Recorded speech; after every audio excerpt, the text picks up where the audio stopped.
19 दिसंबर 2020 भारतीय क्रिकेट का सबसे शर्मनाक दिन, जब कप्तान कोहली की अगुवाई वाली भारत 36 पर ऑल आउट हो गई। ऐसा शर्मनाक प्रदर्शन कि दुनिया भर में थू-थू हो रही थी। देश विदेश का हर एक्स क्रिकेटर, हर एक्सपर्ट हमें कोस रहा था। और इन सब के बीच हमारे कमांडर इन चीफ विराट भी बीच मैदान पर उन घायल शेरों को छोड़ आए थे। उस वक्त वो टीम टूट चुकी थी। हर कोई उन्हें नेगेटिविटी और हेट दे रहा था। इतने वर्स्ट हालात में उस टीम पर क्या बीत रही थी, और ऊपर से कोविड की मार, वो क्वारंटाइन। अभी हालात सोच करके ही रूह कांप जाती है। ऐसे में दिल ये सोच करके घबरा रहा था कि क्या होगा, बस ये नाइटमेयर जल्दी खत्म हो जाए। लेकिन मुश्किलें बढ़ती गईं। मेन खिलाड़ी चोटिल होते गए। यहाँ से सिर्फ हार ही नजर आ रही थी। ऐसे में वो एक मसीहा बनकर आया और उसने फुल स्ट्रेंथ ऑस्ट्रेलिया को उसी के घर में हरा दिया। जितने बड़े डाउनफॉल से उसने टीम को निकाला, वो दुनिया के बेस्ट कप्तान के लिए भी शायद इम्पॉसिबल होता। लेकिन उसने ये महान कारनामा करके दिखाया। मगर बदले में उसे क्या मिला? टीम से बिना किसी वजह के उसे बाहर कर दिया गया। सुनकर कितना बुरा लगता है। जिसने हर बार अपने साहसी खेल से भारत को कमबैक कराया, उसे ही टीम से बाहर कर दिया गया। साउथ अफ्रीका के खिलाफ टीम आई, मगर यहाँ ये मौजूद नहीं थे। कई फैंस ने टीम में इनके ना होने पर निराशा जताई, मगर सिलेक्टर्स को कोई दया नहीं आई। आखिर इनसे कहां से चूक हो गई, ये तो डकवर्थ लुइस की तरह कैलकुलेट करना पड़ेगा, क्योंकि इनकी कोई गुस्ताखी वैसे तो मुझे नजर नहीं आती। इनके साथ ऐसा सलूक हो रहा है, इस बात का दुख होता है। मगर जो कुछ इन्होंने किया उसकी कोई सराहना भी नहीं करता। ये देख करके और दुख होता है। इसलिए आज हम लेजेंड स्नब की इस हार्ट ब्रेकिंग वीडियो में ये जानेंगे कि किसी समय भारतीय टीम का पिलर, ये दिग्गज, कैसे आंखों से उछल हो गया। देखिए, सबसे पहले तो अजिंक्य रहाणे द प्लेयर के बारे में ये जानना बहुत जरूरी है। ये बड़े ही शांत शख्सियत के खिलाड़ी हैं। जितनी तगड़ी उनकी तकनीकी, उतना ही हम्बल उनका स्वभाव। जितना अच्छा बैट्समैन, उतना ही सरल इंसान, जो कि कभी भी किसी को स्लेज नहीं करता। यही कारण रहा है कि पूरा करियर बड़ी शांति से खेलते रहे और अननोटिस होते रहे। अब अधिकतर क्या होता है कि जो खिलाड़ी उछल कूद ज्यादा करता है, कंट्रोवर्सी में हो या सुपर फ्लॉप हो, उस पर फोकस ज्यादा होता है, ना कि उस पर जो कि साइलेंट किलर हो। और जिस टीम में विराट कोहली, MS धोनी, रैना, धवन, पुजारा, रोहित और जडेजा जैसे दिग्गज हों, वहां पर इतने नोटिस नहीं होते। ये बात तो 100% सत्य है।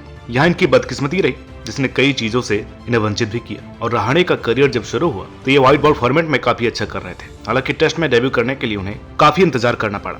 लेकिन जब रेड बॉल क्रिकेट खेले तो अपनी नंबर 5 की जगह पुख्ता की टीम में, जो किसी भी कीमत पर टीम को झुकने नहीं देता। पिछले कुछ समय से हमारा सबसे बड़ा सिरदर्द रहा सेना देशों में हमारे बल्लेबाजों का फेल होना। यही कारण था कि हम ऑस्ट्रेलिया, इंग्लैंड से उसी के घर में 2011-12 के दौरान क्लीन स्वीप हारे थे। हारे तो खैर 2014 में भी थे इंग्लैंड से, लेकिन इस बार हमारे पास अजिंक्य रहाणे नाम का एक ऐसा स्तंभ था जो कि एक छोर रोक लेता था। वो खुद बिल्कुल शांत, मगर उसका बल्ला मानो ये कहता कि भैया बाकियों को आउट कर लो, मैं तो नहीं होने वाला। उस दौरे पर उन्होंने एक जबरदस्त शतक लगाया लॉर्ड्स के मैदान पर। ये बात शायद आपको कोई नहीं बताएगा कि जहां बड़े बड़े बल्लेबाज फेल हुए, वहां ये 100% पास हुए। जहां खिलाड़ियों के करियर खत्म हो जाते हैं, वहां तो उन्होंने सुपरहिट बैटिंग की।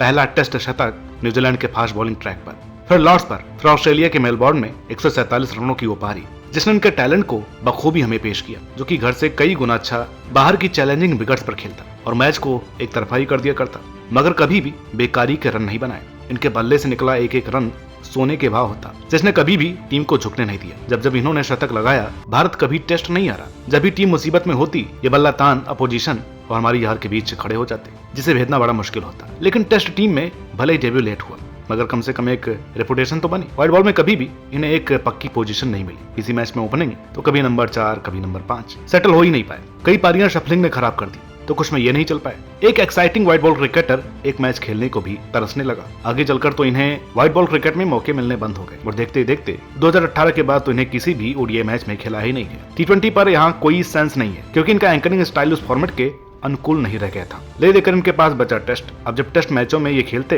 तो टीम काफी मजबूत लगती। ये विराट की ढाल बनकर उनके कंधे से कंधा मिलाकर चलते। जब कभी विराट चोटिल होते या मैच न खेल पाते तो टीम की कप्तानी अज्जू भाई संभालते। अक्सर जब भी ऐसा कुछ होता तो भारत 90% वो सीरीज हारा हुआ ही होता, लेकिन ये हमारे भाग्य बदल देते। एक अलग सी ही एनर्जी थी इनकी कप्तानी में, जो करिश्मे कर दिया करती। एक समय ऐसा आया 2017 की बॉर्डर गवस्कर ट्रॉफी, विराट चोटिल हुए, भारत पहला टेस्ट हार चुका था। बैकफुट से इन्होंने कप्तानी संभाली और जहां कंगारू फेवरेट थे, वहां में 2-1 से सीरीज जिता दी। जब काम लिमिट के बाहर हो जाता, तब रहाणे का जादू कमाल कर जाता। और फिर वो समय आया 2020-21 की सबसे ज्यादा चैलेंजिंग बॉर्डर गवस्कर ट्रॉफी। वहां जो इन्होंने किया, वहां इनके चरण धोकर भी पिए तो भी कम है। क्या कप्तानी की! मेलबोर्न टेस्ट में शानदार शतक भी जड़ा, भारत को आउट ऑफ नोवेयर एक ऐसी टेस्ट सीरीज जिता दी जिसका किसी ने सोचा नहीं था। हाँ, एक बात तो यहाँ हम भी मानते हैं, इन सब के बाद इनका खराब दौर आया, फॉर्म खराब हुआ। रन नहीं आए, कभी बड़े छोटे स्कोर पर आउट भी हुए। बेहद ही मुश्किल समय आया था 2021 के उस इंग्लैंड दौरे से, मगर तब इन्हें बैक किया गया। एक समय पर आकर इन्हें ड्रॉप कर दिया गया, लेकिन जब इन्होंने रन भी बनाए तो इन्हें राइट ऑफ कर दिया गया। साउथ अफ्रीका दौरे के बाद पूरा 2022 नहीं खिलाया गया, 2023 में नहीं खिलाया, मगर फिर इनका आईपीएल के उस तांडव और अय्यर की चोट के चलते मजबूरी में WTC फाइनल में खिलाया गया। और इन्होंने क्या बैटिंग की, सभी ने घुटने टेक दिए, मगर ये अकेले डटे रहे। उंगली में बड़ी बुरी चोट भी लगी, हाथ में काफी टेपिंग भी की, सर पर बॉल लगी, मगर पहली पारी में 89 और दूसरी पारी में 46 रन बनाए, अपना पूरा एफर्ट लगा दिया, मगर भारत हार गया। एक बार फिर तक गया कि आज भी उनसे कारगर कोई नहीं। इसके तुरंत बाद टीम वेस्ट इंडीज जाती है, जहां इन्हें वाइस कैप्टन बनाया गया और ये ज्यादा कुछ परफॉर्म नहीं कर पाए। उसके बाद तो खैर काफी व्हाइट बॉल क्रिकेट हुआ, वर्ल्ड कप हुआ, और उसके बाद भारत साउथ अफ्रीका में अभी टेस्ट सीरीज खेल रही है। यह मेरा सवाल सिर्फ इतना सा है, जो बंदा आपका वाइस कप्तान है, आप उसे टीम से कैसे बाहर निकाल सकते हैं? लेकिन नहीं, इन्हें कोई जगह मिली नहीं टीम में, कोई नाम नहीं मिला उस WTC फाइनल इनिंग्स का। भारतीय टीम के इस संकट मोचक का करियर पल भर में स्वाहा कर दिया गया, बिना किसी बात के। अय्यर आए तो रहाणे टीम से आउट। इनके साथ पहली बार नहीं हुआ। 2018 में जब हम साउथ अफ्रीका गए थे तो टीम के उपकप्तान थे, मगर पहले 2 टेस्ट में रोहित को इनसे ऊपर जगह मिली, और जब हम सीरीज हार गए तो इन्हें तीसरा मैच खिला दिया। मुझे यहाँ कोई ये समझा दे कि इनका क्या कसूर था। तो WTC फाइनल या वेस्ट इंडीज सीरीज में बाकी भी कई बंदे फेल हुए, उन्हें तो किसी ने ड्रॉप नहीं किया। भाई फिर इनसे क्या दुश्मनी थी? भाई जिसने भारतीय टीम के लिए अपना सब कुछ दे दिया, उसके ऐसे ट्रीटमेंट से दिल टूट जाता है। अब वीडियो के शुरू में जो सवाल था, अंत में वो कायम है, इनका क्या कसूर था?